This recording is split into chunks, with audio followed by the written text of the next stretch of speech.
Hello,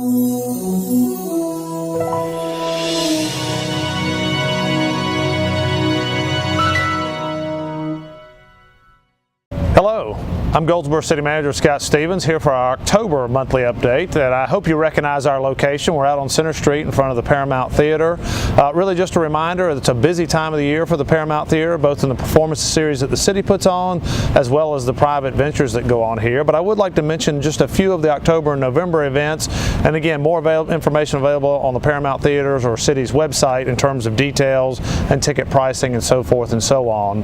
But we have a world-renowned jazz singer coming. Nina Freelon will be here October 7th, and again, so not long after we're recording this. We have a Caribou Mountain Collective here October 8th, so again, back-to-back nights. We have a Parsons Dance Company here October 28th. And then we have a North Carolina Symphony here for their annual Holiday Pops concert November 22nd. And a number of other things going into the January and February timeframe. But I would encourage you, if you're wondering for something to do, the Paramount Theater offers extraordinary local performances and nationwide talent here at a very reasonable cost and close to home. So please take a look at what's going on at downtown Paramount Theater when you're looking for activities. And again, you'll have some shots if you haven't been in the Paramount Theater in a while to see its condition and how it looks as we go through this update. I want to remind all of us that community appearance continues to be important for the mayor, the council, the city staff, and I hope all of the businesses and residents of Goldsboro. We all need to do our part. The city certainly is putting a lot of effort into litter cleanup and tearing down homes and code enforcement activities to make sure properties in and out throughout the community are the best they can be. But it's really incumbent upon all of us to do our part in picking up trash or mowing our grass or trimming our bushes or painting our buildings. And I would just ask each of you to continue to make that a priority for you at your home or place of business. The city also offers an Adopt a Street program that was recently approved by City Council. It's very similar to Adopt a Highway program that our State Department of Transportation holds, where we will put up signs recognizing an individual or business. We would provide bags and gloves, safety vests, and a safety brief, but we would encourage groups to pick up that stretch of highway, and under our program it's 8 times a year. We're really trying to get not on a monthly pickup, but getting folks out there more than quarterly, because the need, at least on the trashy parts of our city, are greater than that. So please, if you have an interest in a civic club or homeowner or neighborhood association or local business in adopting a city street, please don't hesitate to give my office a call and we'll get you in touch with the right folks. Some staff changes. Do want to recognize a few retirees. I probably haven't done as good a job of this over the years, but I do want to come back and try to recognize our employees who've given a substantial part of their working career to the city.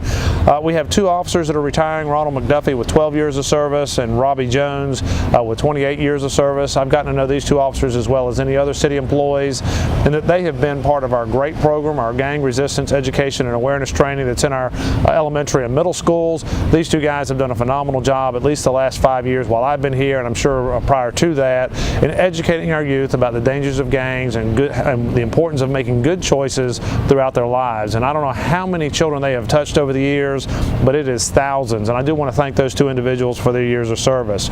We have Durwood Smith retiring from the fire department with 33 years of service, and again, that is a long time to spend in a place. We do appreciate his service and wish him well in his retirement. We have Terry Cox, who's been in the Public Works Department as Streets and Storm Supervisor. Terry's one of those guys that has fixed a lot of things for the community or responded during flooding or hurricanes or storms. He's one of those guys that works all the time or as we need him. He's done a lot of things that you'll never know about. A lot of his work has been underground in terms of storm drainage and those kinds of things. But again, Terry, we wish him well with 24 years of service to the city. And then finally, Jerry Nipple is retiring from our Public Utilities Department. He's been at our water plant, and we want to wish Jerry much success. He spent 17 years with us as well, so losing a lot of experience here this past month. With that, I'd like to welcome a few members, particularly of the ones that you're more likely to see in the public setting.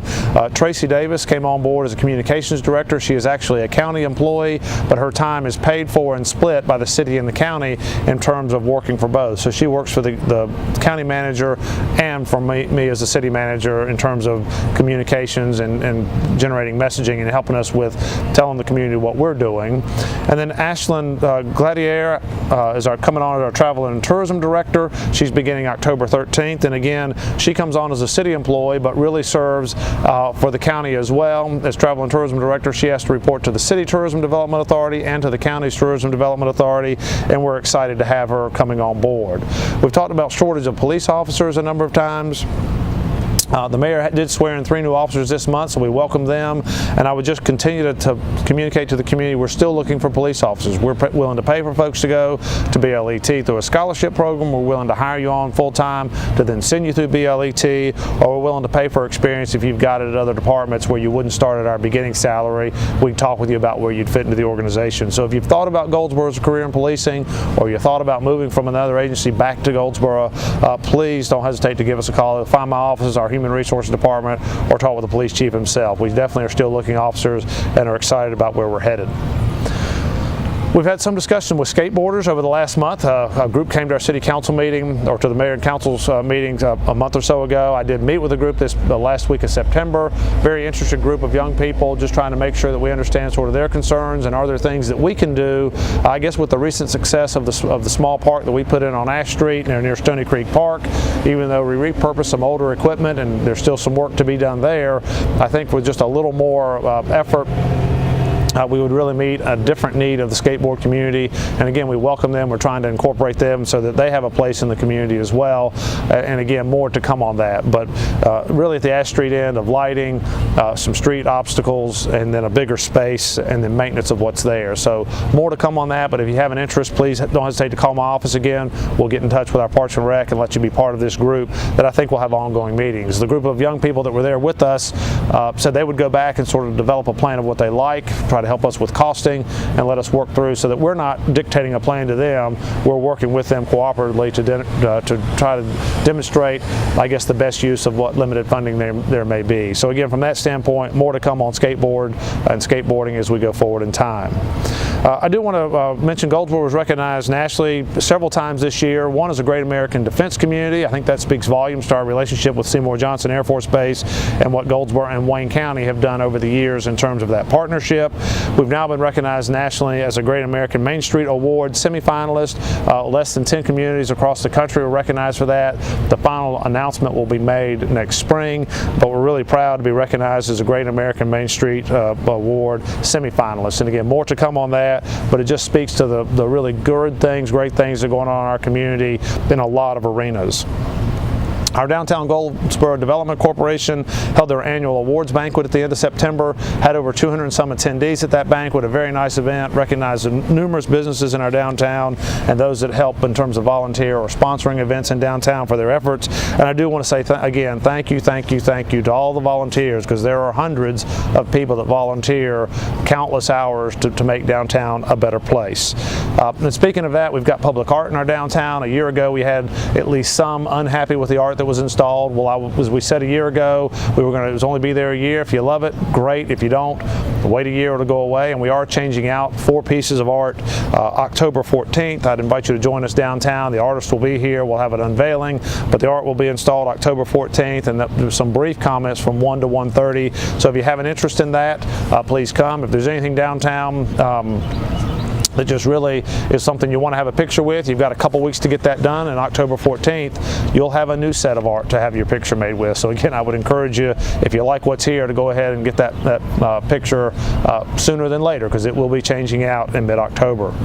We're asked regularly about Berkeley Boulevard, paving and widening from US 70 out to New Hope Road. Again, that is a North Carolina Department of Transportation project, but we do regularly communicate with our State Department of Transportation. They had some issues with curb and gutter that was damaged as part of the milling, which has been some of the delay. They tell me they have repaired that and should begin resurfacing soon. So by the time this is airing in October, Berkeley Boulevard ought to be coming back together very quickly, and by the end of October it ought to be open to traffic and multi-lanes to New Hope. And again, it's not going to solve all the traffic issues along Berkeley Boulevard, but I do think it'll help a lot with the congestion and moving people back and forth between US 70 and New Hope Road. We're asking for a stormwater stakeholder group. The City Council has authorized Public Works Department to move forward with at least discussing the idea of a stormwater utility, meaning we would charge a residential home somewhere between probably $2 to $5 a month for a stormwater fee. That would also apply to businesses, churches, and other governmental entities. The intent of this fee would be to have a dedicated funding source to address drainage and stormwater issues within the community. A lot of our response to stormwater issues are reactionary. We're doing very little to replace pipes, to help alleviate draining, or to cut ditches, other than just reactionary. So this would, because again, it's competing today with all the other needs of the general fund, from policing to parks and rec to general government. This would put the stormwater utility in its own place where it wouldn't compete for funding. Projects could be better scheduled and planned. It's been very commonplace in many communities surrounding Goldsboro or throughout our state, and so we are trying to develop a stakeholder group to help a group of interested citizens understand why we would need it, and if we move forward with it, what the parameters would be and what level of service, because the higher your level of service, the more the monthly fee. The more lower your level of service, the lower the fee. And again, we're really speaking from that standpoint of being, do we maintain just drainage ways that convey public water, meaning water from streets or parks, or do we work with conveying water from private property and private drainage issues as well? So if you want to be part of that, contact my office. Public Works Department is handling that. There is an information sheet on our website, but we'd be happy to get you in touch with the right people to be part of that, and we are looking for volunteers that would participate in about a 10-month process of discussing that. Violence in the community continues to be a concern. It's been better, at least from a violence standpoint, the last month, but I will tell you the police department, in conjunction with the sheriff's department, are working to curb that and make it a safer place for all of us to live. I would still ask the community, anything you see going on that concerns you, please don't hesitate to call. If it's a call to 911 because you're seeing suspicious activity, please make that call. If it's something you just want to stop by and talk about, again, don't hesitate to call or contact my office. We'll get you in touch with the police department. And again, if you're worried about it being anonymous, you can go through Crime Stoppers, and tips and comments there are always anonymous. So please, if you see something or are concerned about something, don't hesitate to share that. We do have a group that we've entitled Our Community Cares, just some logoing with that, but it's a combination of churches, businesses, other nonprofits in the city. Really, the intent of that is to develop better relationships in the community between all of us, both police in the community, city government in the community, the churches in the community. And again, we have held a number of community events. We'd be happy to plug you into that if you'd like to be part of that. Again, if you'd call my office, we'll get you in touch with the right folks to make you part of that. But really, a lot of what goes on is about relationships, and we're trying to make sure we've instilled and fostered those relationships here in Goldsboro. And then there's technology. The City Council did ask about more camera technology. We are demonstrating some of that as we go through September. Into October, we'll be discussing that with City Council, and we'll have some recommendations on camera technology, both permanently installed and camera technology that we can move around so that we can move it from spot to spot as situations dictate and activity moves from one place to another. So more to come on that, but we are making significant use of technology and evaluation. Again, the police department's also evaluating body cameras. We do have a JAG grant that will deploy the initial set of those coming in the coming months, and more to follow that next spring. So again, our intention is to make full use of technology where it makes sense for Goldsboro Police Department, and again, more to come on that. Many of you are aware we opened the new W.A. Foster Center back in April. We've had ongoing discussions about what to do with the former W.A. Foster Center. We did have a group that was interested in that. We met with them last spring. We were evaluating it and had some time to bring it back to City Council. We did do that in September. And again, it's still being discussed as to what the future would be for that building. There's still a strong sentiment to save the building for whatever type of community use. Again, the cost at this point for asbestos abatement, so the building is safe from asbestos and doesn't have any left. HVAC units are in good shape or replaced, and that the roof is either repaired or replaced. And there are a number of roofs on the old facility. There's about a $134,000 expenditure. And then beyond that is really figuring out what group would own it and how they would then maintain it and run the facility. So I think that we are working to schedule meetings in early October, so I hope by the time you've seen this, you haven't missed our meeting. But in either case, if you have an interest in the former W.A. Foster building, don't hesitate to call my office. We'll either get you involved so you can be part of the meeting, or we'll bring you up to date of how the meeting went and then go from there. Last time I'd really like to speak to is the bond. We do have, the council has asked that we put a $10 million bond referendum on the November ballot. It is broken up into 2 questions, so it's 2 separate votes. It's a $7 million street resurfacing / dirt street construction bond. Council is still debating their list of streets in terms of doing it over multiple years, probably a 3-year process. Not asking you to vote for or against the bond, just want to make sure you have information on what we would do if the bond passes versus what we would do if the bond doesn't pass. Many of us, we hear regular complaints about street resurfacing and the need for more streets. We also have a number of dirt streets that we get calls on or council's concerned about in terms of having them paved. So what we have tried to do with council is list out about $3 million of street resurfacing needs that would be the first phase, meaning they would go into effect in the spring of 2017 if the bond passes, and then we would rate all of the streets in the city, which we're doing today in what we call a pavement condition survey, where someone physically rides all the streets and looks at the distresses from ride to how it looks to number of patches to types of cracking and those and so forth and so on, that goes into an algorithm that generates a number, 1 being a street that's in really bad shape, 100 being a street that really has just been resurfaced or built, and so that gives you a priority system of which to look at in terms of streets. So again, we're trying to give council a list of streets for this first phase of about $3 million, and then the balance of that would be based on this pavement condition survey and traffic that uses the street. So some logic that goes along with that. If it doesn't pass on the street side, it just delays it out further. It's not a gloom or doom, it just takes longer. So the streets that are in bad shape today, it'll just be longer before we get to the resurfacing of those streets. The multi-sport side, it's really the same scenario there. We have a $3 million loan from the county. We have about $1 million in the bank, so we have $4 million. We've said all along it's about a $6 to $8 million project, but it's an easy project to phase, meaning we can build these 8 fields and then improve them over time. So what's being asked on the bond is for an additional $3 million that would help us accelerate that project in terms of not phasing the fields, of really putting all the fields out there with a high quality turf, be it artificial or natural from the beginning, versus just having grass on fields, which we would do if the bond does not pass. And again, not gloom or doom either way. It will ultimately be a nice facility for the community. It will just be that sooner if the bond passes. And neither bond passages would require debt or tax increase. We have debt that is paying off, and so as this debt comes on in the form of bonds, it would basically have us with level debt payments, and so no tax increase required for the bond passage. Finally, I would just mention again, there are a number of events in the community.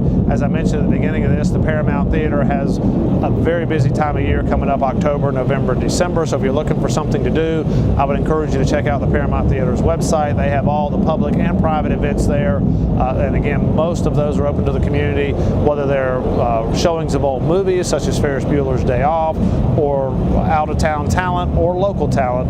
A lot of events there. And then a couple of other events in the community. October 8th, there's a Taste of Wayne downtown. It's 11 o'clock to 1:30, usually a very good community event. October 13th through the 16th, Goldsboro is hosting a USTA tennis tournament. It will be throughout Wayne County, but Herman Park Center is the focal point for that. So if you want to see some good tennis or through a tournament, come out and watch some players. You'll have folks from across the state competing in Goldsboro October 13th through 16th. And then October 22nd, 1 to 6 p.m., we'll have the chili cook-off downtown. And again, much more going on throughout the community. Check out our city's website, call my office. We'll be happy to make sure that you're aware of what's going on. And as always, if you need us, don't hesitate to call us. My office number, I've said call us a lot, but the number is 919-580-4330. Again, the city manager's office, 919-580-4330. Again, enjoy the fall. It's here. The weather's changing, and we'll talk to you again soon. Thanks.